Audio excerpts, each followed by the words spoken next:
Bonjour à tous.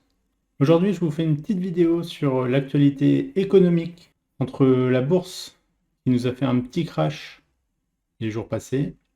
Vous voyez ici sur la courbe depuis le CAC 40, donc c'est la bourse française qui nous a fait quasiment x2 par rapport à mars 2020, avec un repli d'à peu près moins 5% sur la bourse française, mais c'est la même chose sur les bourses mondiales. Ici, c'est le graphique du SP500, c'est la bourse américaine, avec le repli actuellement d'environ 1%, moins 1%. En cause, il y a eu le problème Evergrande en Chine, avec l'immobilier qui menace de s'effondrer, le prix du pétrole qui augmente énormément, l'inflation, l'injection de monnaie grandissante avec l'inflation qui arrive dans le monde entier, et récemment, un énième Covid Omicron qui menace la planète entière, parce que forcément c'est dangereux. Alors oui, c'est dangereux, il va falloir continuer de faire attention pour nous, pour notre santé et du coup pour l'économie. Je vous ai sélectionné deux articles, un sur investir.leséchos.fr qui explique l'inflation record et les variants Omicron, un cocktail baissier pour le CAC 40, même pour les bourses mondiales. La bourse de Paris rechute face aux doutes du patron de Moderna sur l'efficacité des vaccins contre le variant Omicron.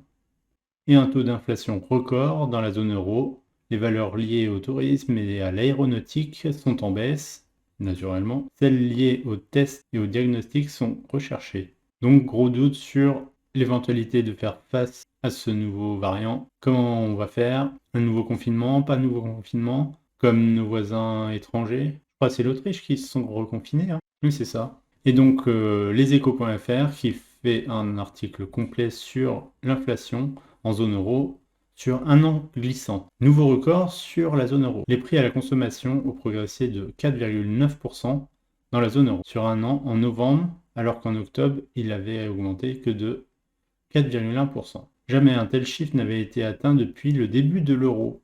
Tous les regards seront tournés vers Francfort, où la BCE réunira son conseil de politique monétaire le 16 décembre prochain. Voilà, on a encore le temps que la bourse chute un coup. On parle de 4,9% d'inflation. Donc l'inflation, je rappelle, c'est l'augmentation générale des prix, donc là sur un an. 4,9% en moyenne, donc lié inévitablement au prix du pétrole, à l'énergie et à l'immobilier. Après, il y a eu quelques petites crises soudaines, avec le prix du blé qui a augmenté fortement, le prix du bois qui a augmenté fortement. Donc tout ça fait qu'une inflation, on voit dans l'article qu'il est écrit, en Belgique, l'inflation a même dépassé 7%, et en Espagne, elle s'est élevée à 5,6%, toujours sur un an. Vous voyez ici un petit graphique vous expliquant l'inflation de la zone euro depuis novembre 2011. On voit qu'en 2011, toujours sur un an glissant, on voit qu'en novembre 2011, on est autour de 3%, 2% et demi. On descend entre 2014 et 2016, une inflation proche de zéro, voire un petit peu négative.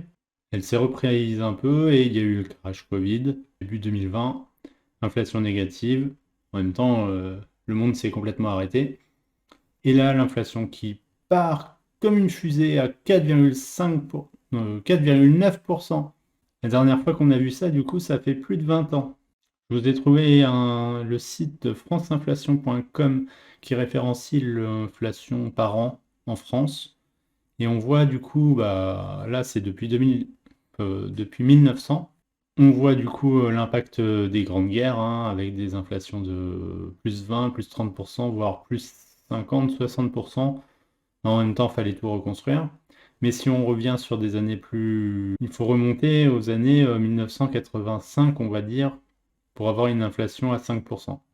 Alors qu'est-ce qui nous attend dans le futur, les années futures? Est-ce qu'on va taper des inflations de plus que 5%, vous croyez? 10%, vous croyez que c'est possible? Seul l'avenir nous le dira. Je vous laisse me dire en commentaire ce que vous en pensez. Et je vous dis à bientôt pour de prochaines vidéos. Ciao!